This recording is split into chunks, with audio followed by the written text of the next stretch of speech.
तो जियो फिनांस की लिस्टिंग अगस्त 23 में हुई, वहां से ये थोड़ा सा ऊपर गया, देन उसके बाद से प्राइस नीचे रिट्रेस हुआ और वहां से फिर प्राइस ये अप डाउन होके ऊपर की तरफ जाने लग गया और यहाँ पे एक इसने येलो ट्रेंड लाइन का फॉर्मेशन किया। फर्स्ट टाइम यहाँ पे प्राइस ऊपर की तरफ आया एंड यहाँ पे हमको वॉल्यूम का भी सपोर्ट देखने को मिला। सो प्राइस बढ़ के आ रहा था, वॉल्यूम भी बढ़ के आ रहा था, दैट मीन्स वॉल्यूम सपोर्ट कर रहा है प्राइस को। उसके बाद से इसने इस लेवल का हाई लगाया एंड प्राइस हाई लगाने के बाद लोअर हाई लोअर लो का फॉर्मेशन किया, ट्रेंड लाइन पे आया, फिर से प्राइस ऊपर गया, फिर से ट्रेंड लाइन पे आया और इस बार इसने ट्रेंड लाइन का ब्रेकडाउन दिया और अब जो ट्रेंड लाइन इसके लिए सपोर्ट का काम कर रही थी अब वही हमको दिख रहा है यहाँ पे, ये इसके लिए अब एक रेजिस्टेंस का काम कर रही है। सो जब भी प्राइस ऊपर ट्रेंड लाइन से टकरा रहा है प्राइस नीचे आ जा रहा है। सो हमको यहाँ पे दिख रहा है कि प्राइस यहाँ से एक चैनल का फॉर्मेशन कर रहा है कुछ इस तरीके से एंड प्राइस चैनल के बीच में ही घूम रहा है। सो हमको यहाँ पे एक सपोर्ट जोन दिख रहा है और अब करंट सिनेरियो में हमको देख के लगता है कि इस चैनल का अपर पार्ट ये रेजिस्टेंस की तरह काम कर सकता है एंड चैनल का ये लोअर पार्ट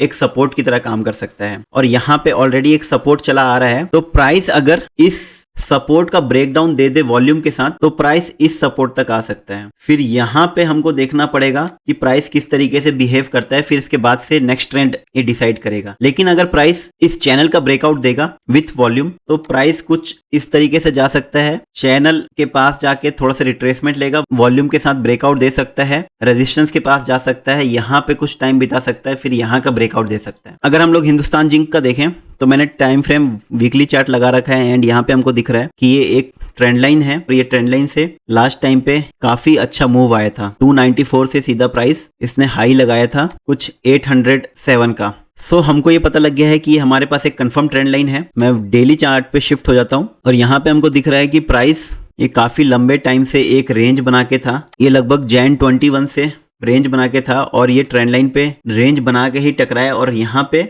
हमको वॉल्यूम देखने को मिला। इससे पहले वॉल्यूम बिल्कुल ड्राई था और फर्स्ट टाइम हमको यहाँ पे वॉल्यूम एक्टिविटी देखने को मिला, वॉल्यूम काफी बढ़ के आने लग गया। ट्रेंड लाइन पे एक इसने ट्रेंड रिवर्सल पैटर्न बनाया और इसमें इतना ज्यादा वॉल्यूम आया कि इसने इस रेंज का भी ब्रेकआउट दिया था और ये रेंज का ब्रेकआउट हम लोग देखेंगे तो ये काफी अच्छे वॉल्यूम के साथ आया था। प्राइस ने ब्रेकआउट के बाद एक रिट्रेसमेंट लिया, रिट्रेसमेंट में देखेंगे वॉल्यूम कम है, उसके बाद से प्राइस फिर से अपने पिछले रिट्रेसमेंट के हाई को जब इसने ब्रेक किया इस लेवल को हम देखेंगे वहां से फिर से वॉल्यूम बढ़ के आने लग गया। दैट मीन्स प्राइस ऊपर जा रहा था, वॉल्यूम इसको सपोर्ट कर रहा था, इसने इस लेवल का हाई लगा के नीचे की तरफ आ गया। अब हमको दिख रहा है कि ये ट्रेंड लाइन को रेजिस्टेंस मान के नीचे आ रहा है, यहाँ से प्राइस लोअर लो लोअर हाई का फॉर्मेशन कर रहा है। अब हमको यहाँ पे क्या लग रहा है, यहाँ पे फर्स्ट टाइम प्राइस आया, एक यहाँ पे हमको सपोर्ट जोन दिख रहा है, लास्ट टाइम ये रेजिस्टेंस जोन था, अब ये लेकिन प्राइस के लिए सपोर्ट की तरह काम कर रहा है और प्राइस बार बार इस लेवल पे आ रहा है, इस लेवल को टेस्ट कर रहा है, ऊपर रेजिस्टेंस को टेस्ट कर रहा है, फिर से ये सपोर्ट पे आ रखा है। अब यहाँ से हमको क्या दिख रहा है, सो यहाँ पे हमको थोड़ा प्राइस में नेगेटिविटी दिख रही है,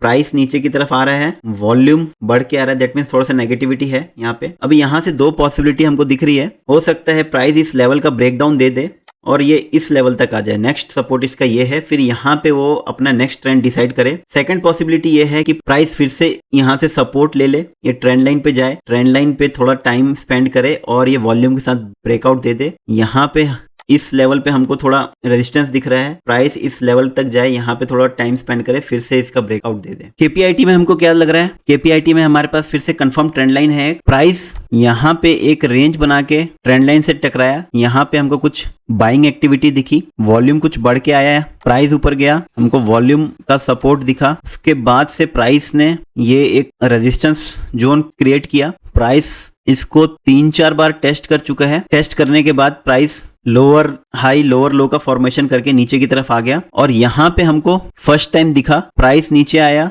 वॉल्यूम बढ़ के आया, दैट मीन्स नेगेटिविटी दिखी। देन जब सेकंड टाइम प्राइस ने इस लेवल का ब्रेकडाउन दिया, काफी ज्यादा वॉल्यूम आया, दैट मीन्स प्राइस अब थोड़ा नेगेटिव शो हो रहा है। ब्रेकडाउन के बाद प्राइस फिर से ट्रेंड लाइन का रिटेस्ट किया और फिर से नीचे आ गया। अब यहाँ से हमको क्या लग रहा है, प्राइस ऑलरेडी सपोर्ट जोन में है, इसने इस सपोर्ट को ऑलरेडी 3 बार टेस्ट कर चुका है और ये चौथी बार टेस्ट करने के लिए आया है, और ये जो इस बार टेस्ट करने के लिए आया है काफी जल्दी टेस्ट करने के लिए आ गया। और यहाँ पे हमको शो हो रहा है कि वॉल्यूम भी इंक्रीज होके आ रहा है। दैट मीन्स यहाँ पे प्रोबेबिलिटी लग रही है कि ये इस लेवल का ब्रेकडाउन दे दे, और अगर इस लेवल का ये ब्रेकडाउन देगा तो इसका जो मेजर सपोर्ट हमको दिख रहा है फिर वो ये लेवल है। सो हो सकता है प्राइस यहाँ का ब्रेकडाउन दे के वापिस से रिटेस्ट करे और इस लेवल तक आ जाए, फिर यहाँ पे वो थोड़ा टाइम स्पेंड करके और नेक्स्ट ट्रेंड का डिसाइड करे। इसमें सेकंड पॉसिबिलिटी क्या दिखती है, हो सकता है प्राइस इस लेवल पे एक सपोर्ट फिर से क्रिएट करे, काफी हाई वॉल्यूम के साथ एक ट्रेंड रिवर्सल पैटर्न बनाए और यहाँ से फिर ये इस लेवल तक जाए, इस लेवल पे जाके थोड़ा टाइम स्पेंड करके फिर से इस लेवल का ब्रेकआउट दे वॉल्यूम के साथ और वो अपना पिछला रेजिस्टेंस टेस्ट कर ले।